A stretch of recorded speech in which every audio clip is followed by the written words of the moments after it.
Oi, pessoal. Já nos dizia Lavoisier, na natureza nada se cria, nada se perde, tudo se transforma. De onde eu vim? Para onde eu vou? Essa pergunta, praticamente, todos nós um dia nos fizemos e todos nós, quem ainda não se fez, um dia se fará, pelo menos diante das grandes dificuldades, diante dos grandes problemas, dos grandes obstáculos que a vida nos põe. E nós nos perguntaremos, mas qual o sentido de tudo isso? Fatalmente, essa insatisfação perante essa questão, por esse não conhecimento, acaba impulsionando as artes, acaba impulsionando a ciência, o homem em busca de si, o homem em busca de Deus. E é a respeito disso que eu resolvi fazer esse vídeo, onde eu coloco conceitos teosóficos, coloco alguns estudos e coloco algumas observações que eu aprendi nesses momentos difíceis, onde eu tive que me deparar com a questão do desprendimento da alma de pessoas que eu estava acompanhando. E aqueles que quiserem saber de onde vim, para onde eu vou, eu não darei a resposta com certeza, mas a astrologia kármica pode nos apontar o caminho, pode nos apontar a direção. E quem quiser saber mais a respeito disso, encontrará meus contatos no final desse vídeo. Vamos lá então à nossa apresentação. Sim, és pó, ao pó retornarás.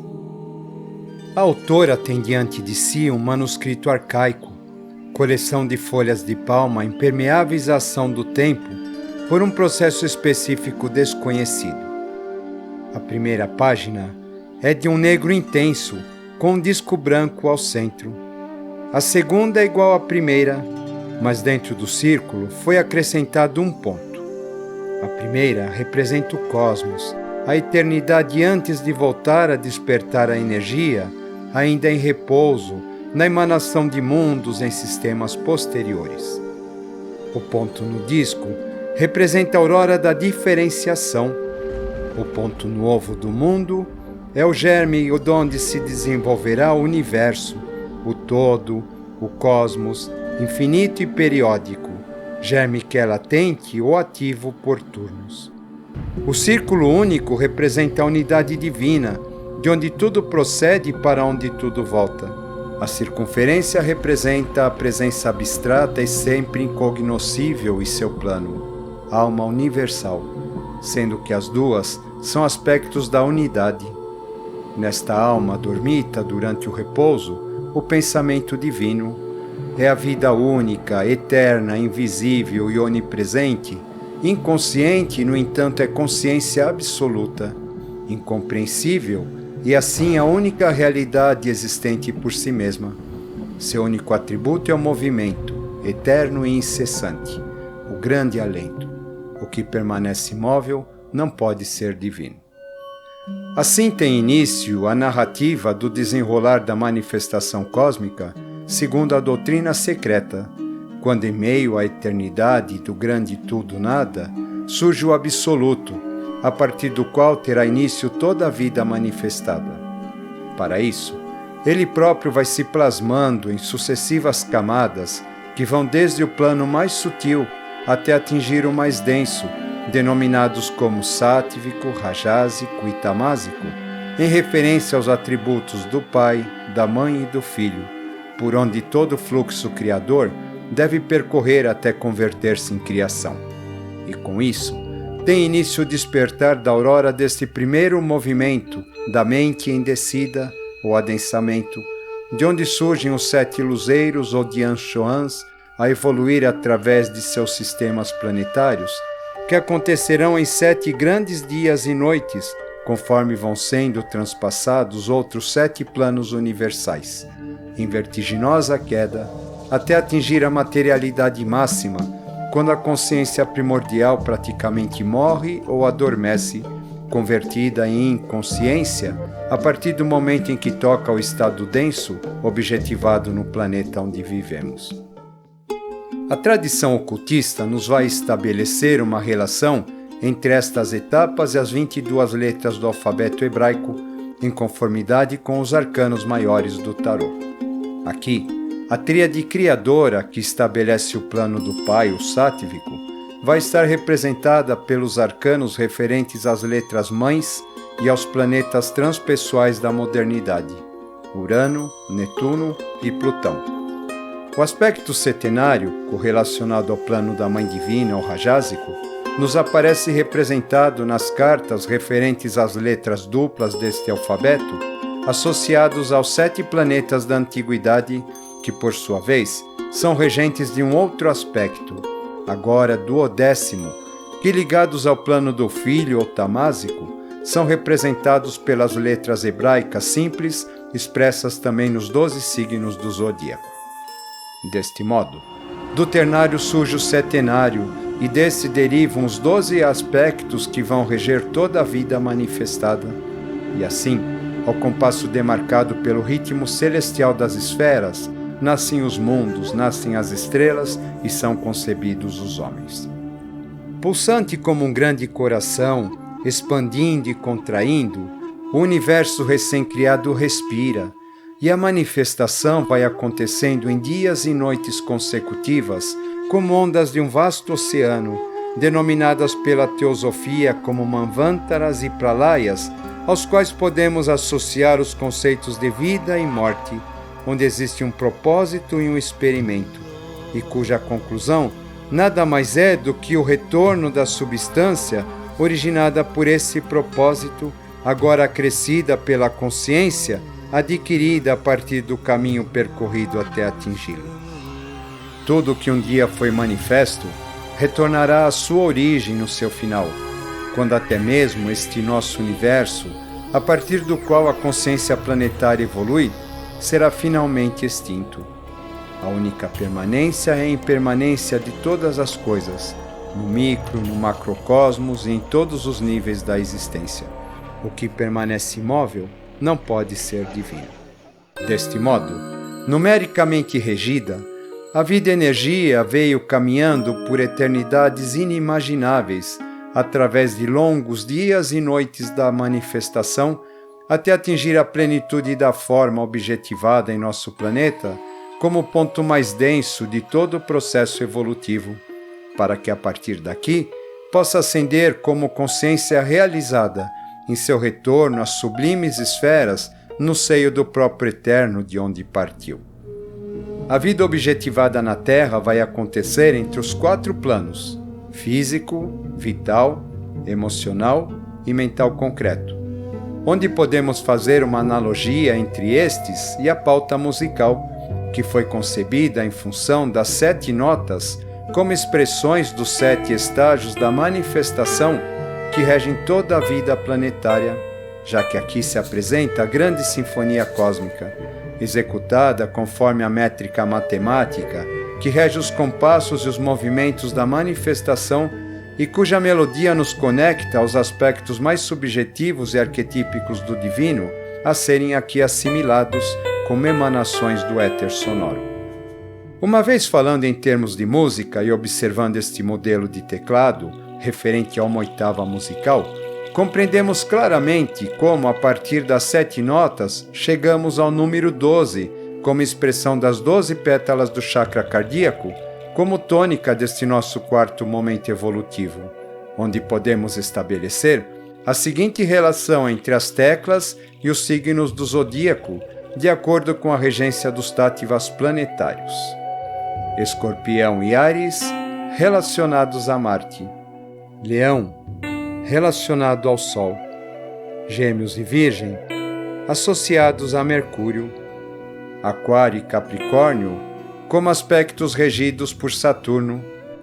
Libra e Touro, sob a influência planetária de Vênus. Câncer, com sua regência lunar. E Peixes e Sagitário, sob os auspícios jupiterianos. Raciocinando em termos de cosmogênese, o uno trino pode ser representado por um acorde, que é um grupo de 3 notas. Tomando as cores representativas dos planos como referência das notas musicais que devem formar este acorde que representa o divino, assim teremos a nota Mi, associada à cor amarela, para o plano sátivico, referente a Mercúrio. Teremos a nota Sol, associada à cor azul para o plano rajásico, referente a Vênus, e para o plano tamásico teremos a nota Dó, associada à cor vermelha, referente a Marte. Curiosamente, chegamos aqui ao chamado acorde perfeito dos pitagóricos, onde fica clara a estreita ligação existente entre números, cores, tátivas planetários e notas musicais, atuando no processo evolutivo. E tal constatação vai acabar por dar origem à ciência dos mantras. Se associarmos as teclas brancas aos manvantaras ou períodos de manifestação e as teclas negras aos pralayas ou períodos de recolhimento, percebemos que existe aqui uma representação explícita de todo o processo evolutivo. Assim, a primeira nota podemos associar ao primeiro sistema evolutivo que vai ter seu pralaya expresso na tecla negra que lhe sucede. O mesmo vai ocorrer em relação à segunda nota, associada ao segundo sistema, cujo pralaya vai ser representado pela tecla negra seguinte. Quando chegamos na nota Mi, que representa o terceiro sistema, percebemos que aqui não existe uma tecla negra, porque não houve um período de descanso entre o terceiro e o quarto sistema, devido à queda dos anjos. Doravante, teoricamente a evolução voltará a ter sua continuidade, onde cada período de expansão da vida é seguido de um outro de repouso, morte ou noite de recolhimento, para sedimentar as experiências adquiridas antes de lançá-las numa nova etapa da manifestação. Aqui em nosso planeta, temos uma evolução que ocorre na superfície e que, apesar de ter a tônica mental racional, recebe as influências do plano da alma instintiva ou astral, decorrente do metabolismo provocado pela queda lunar, onde restou esse aspecto a ser restaurado. E toda a vida objetivada acontece sob a regência dos 4 reinos da natureza, 4 pontos cardeais, 4 estações do ano, 4 espaços da pauta musical, 7 estados da matéria, 7 dias da semana, 7 regentes planetários, 7 notas musicais e 12 meses do ano e pétalas do chakra cardíaco, entre tantas mais possíveis analogias que poderíamos mencionar. Enquanto a parte espiritual, relativa ao vir a ser, conforme narramos em vídeos anteriores, acabou relacionado aos mundos interiores, Badagas, Duati e Agartha, onde Agartha é uma espécie de backup de tudo aquilo que ocorreu e acontece em nosso sistema evolutivo, a fim de que os resultados dessas experiências possam ser lançados como bases para futuros sistemas. Nela, estão depositadas todas as sínteses de todos os reinos que aqui evoluem, bem como os reis divinos e as 777 mônadas a evoluir na superfície, que para isso vão se desdobrando sempre em múltiplos sétuplos até constituir toda a humanidade.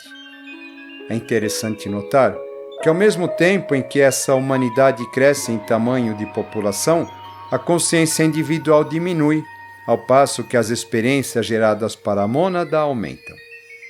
Assim como ocorre com o nosso planeta, bem como com todos os corpos estelares em evolução, o homem em sua constituição é corpo, alma e espírito, forma e geometria, som e luz, música e vibração, tamas, rajas e sattva, concebido conforme o simbolismo das letras hebraicas, manifestadas sob a égide do ternário, do setenário e dos 12 arquétipos sintetizados pelos signos zodiacais que traz ocultamente em si.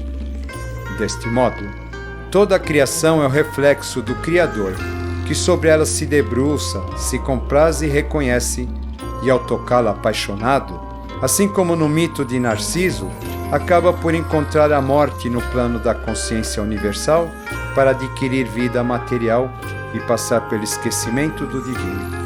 Isso ocorre porque a criação é algo tão maravilhoso que a racionalidade humana não consegue suportar. Voltando à nossa analogia, o conjunto de 5 linhas e 4 espaços estabelecidos pela pauta musical define uma sequência de 9 notas musicais que pode muito bem expressar o período de 9 meses que o homem terá em seu processo de formação uterina enquanto se prepara para o nascimento nesse plano objetivo. E este período de gestação poderíamos subdividir da seguinte maneira. Aos 4 primeiros meses estariam associadas todas as informações referentes ao processo evolutivo, para que estas se instalem na estrutura física do corpo a ser formado, a fim de dar base ao nosso quaternário inferior. É o momento em que os aspectos referentes aos reinos da natureza, mineral, vegetal, animal e hominal, contribuirão na criação dos ossos, sistema sanguíneo, sistema nervoso, órgãos internos e sistema cérebro-espinhal, por exemplo, ao mesmo tempo em que ocorre toda uma recapitulação do processo de formação da vida planetária, que é revivida desde o estágio protozoário, réptil e mamífero até atingir a etapa humana da atualidade. Nos 3 meses seguintes, são elaboradas as estruturas mais sutis relacionadas ao plano da alma instintiva, estabelecendo as bases para que, através desta, haja suporte para a futura ancoragem da alma individual com vistas à tríade superior. E essa alma individual vai ser finalmente estruturada durante os 2 meses restantes de gravidez, sob a regência dos Tattvas, sobretudo referente aos dos planetas lentos, chamados de transpessoais, e dos nodos lunares mais ligados às questões kármicas, fazendo com isso que haja a estruturação dos corpos ainda mais sutis, e à medida que se aproxima do momento do nascimento, então os Tattvas relativos aos planetas mais rápidos vão ser responsáveis a dar o acabamento daquela forma que está sendo criada. Deste modo, decorridos 9 meses, as 3 estruturas relacionadas ao corpo, à alma e ao espírito já foram concluídas, e a criança já é um receptáculo, uma taça perfeita, moldada canonicamente, prestes a receber a essência que lhe deve habitar pelo período em que aqui estiver. E essa essência, que é uma emanação da própria mônada, vai se instalar definitivamente na criança no ato do seu nascimento, quando ocorre a primeira inalação do prana. Depois de uma longa etapa de construção, finalmente o dono já pode habitar a sua casa, ou melhor, o espírito pode habitar seu templo. Algumas fontes dizem que nesse momento a glândula pineal sofre uma hiperativação que traria na criança a sensação de atravessar um túnel luminoso.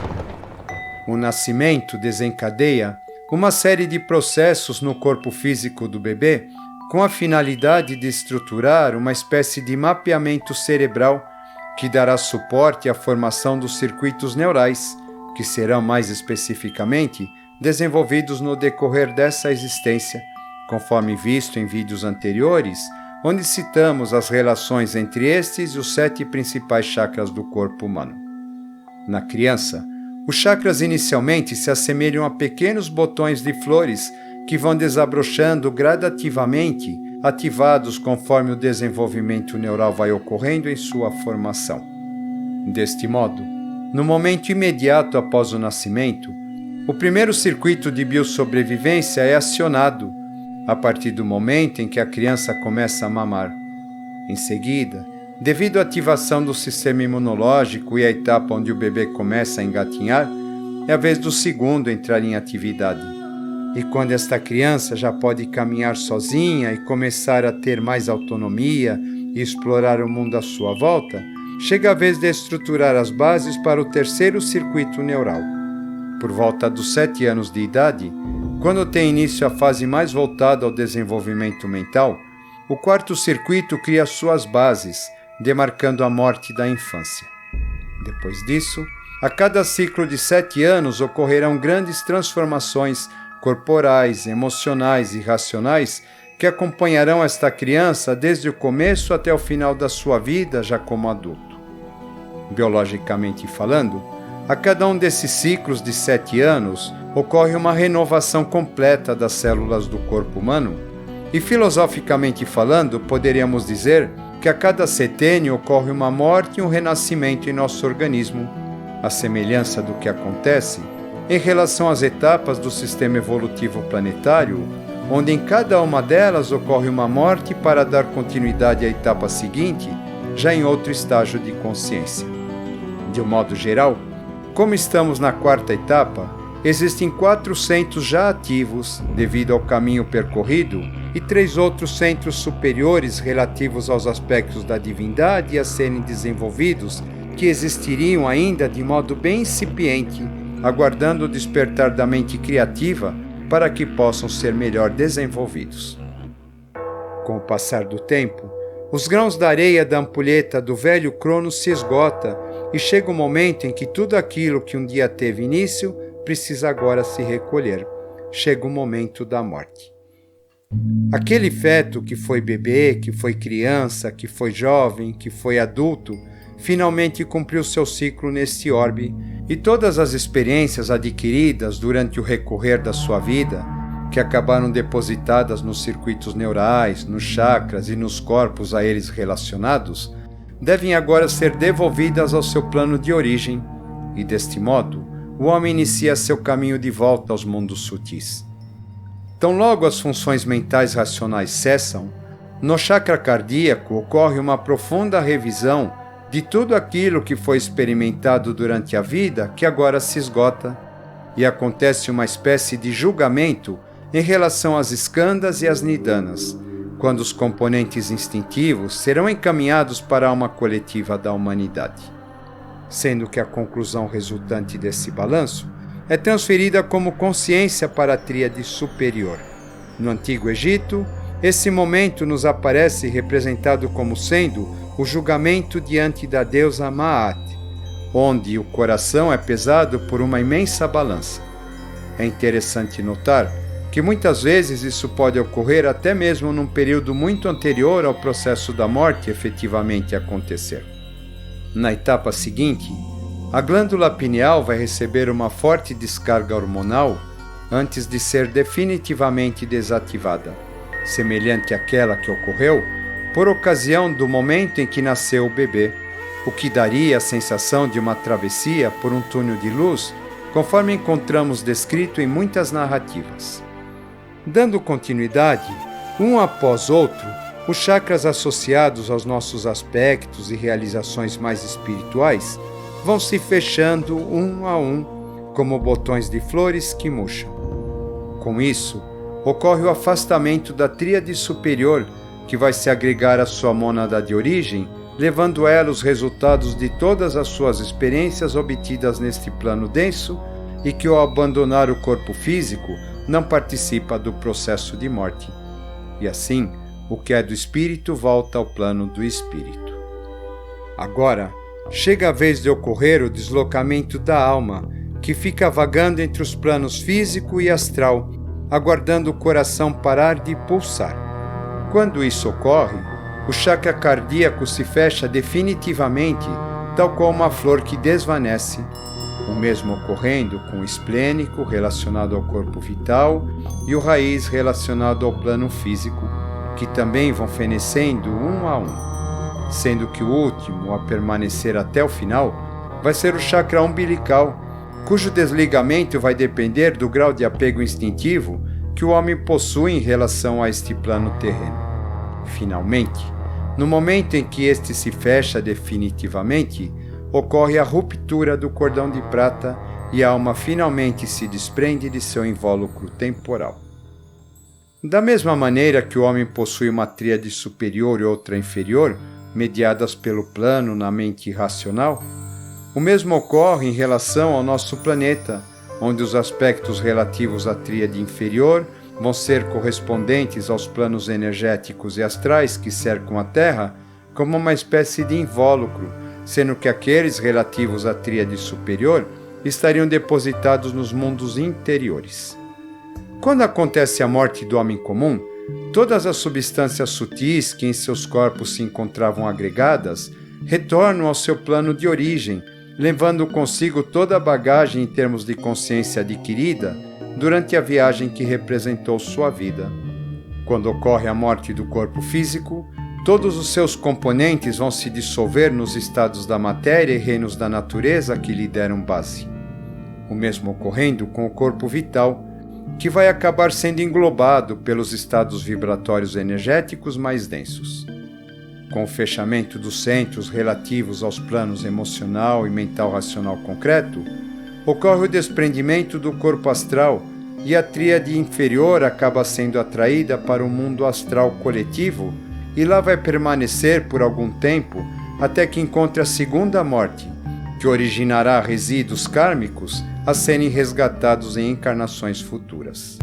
Já os valores relativos à tríade superior acabam sendo transferidos para a mônada que lhe é correspondente e que está na Agartha, segundo a teosofia, absorvendo as experiências vividas na superfície, conforme vimos anteriormente, para direcioná-las a futuros sistemas evolutivos.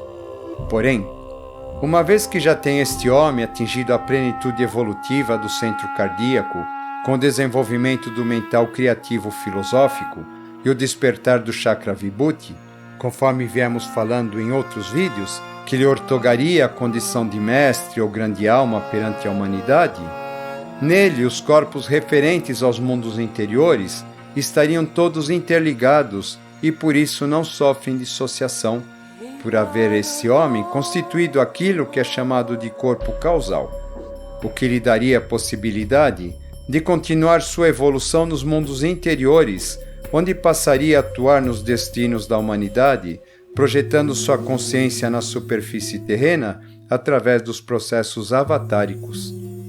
Partindo desde as bibliotecas fantásticas de Badagas, passando pelas 7 cidades sagradas e seus templos magníficos em Duat, até adentrar nos reinos da Agartha, o homem iluminado estaria liberto do ciclo das reencarnações, da roda de Sansara e conquistado finalmente a ressurreição prometida pelo Cristo Universal, e entraria pelos portais do Nirvana em corpo, alma e espírito, como nos descreve a tradição oriental.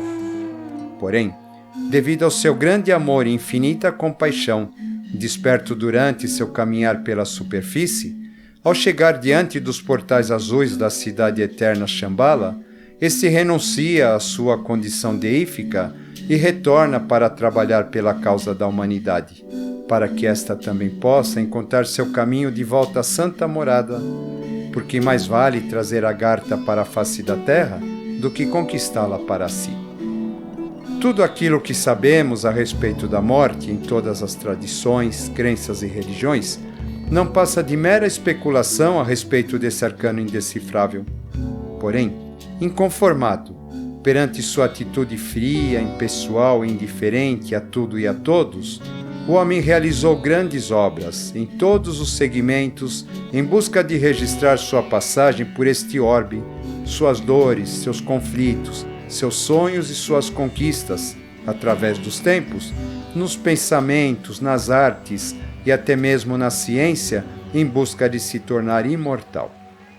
A visão perturbadora e apavorante perante o desconhecido inevitável que a morte representa, acabou por impulsionar a humanidade a buscar uma razão muito maior que ela própria para justificar o porquê de tanta beleza e perfeição manifestada, se afinal tudo um dia, ainda que distante, vai deixar de existir. E inconformada, perante seu inevitável fim, construiu seu grande legado. Porém, ao contemplar a visão extasiante diante da morte de uma estrela ou de um sistema planetário ou de todo um universo, manifestada como uma verdadeira apoteose de beleza indescritível da forma, da luz e da vibração, embalada pelo som inefável provindo das esferas celestes, e perceber que, apesar de insignificante, faz parte das mesmas substâncias, do mesmo destino e do mesmo mistério, e que é uno com tudo que é manifestado e com o todo grandioso e indecifrável, porque o traz dentro de si, nesse momento, por mais ínfimo que possa ser, o homem terá cumprido seu destino e esta experiência chamada existência já terá valido a pena. Toda vez que uma vida se apaga na terra, uma estrela se acende no céu. No plano divino, o crepúsculo e a aurora se confundem, o final e o início se encontram.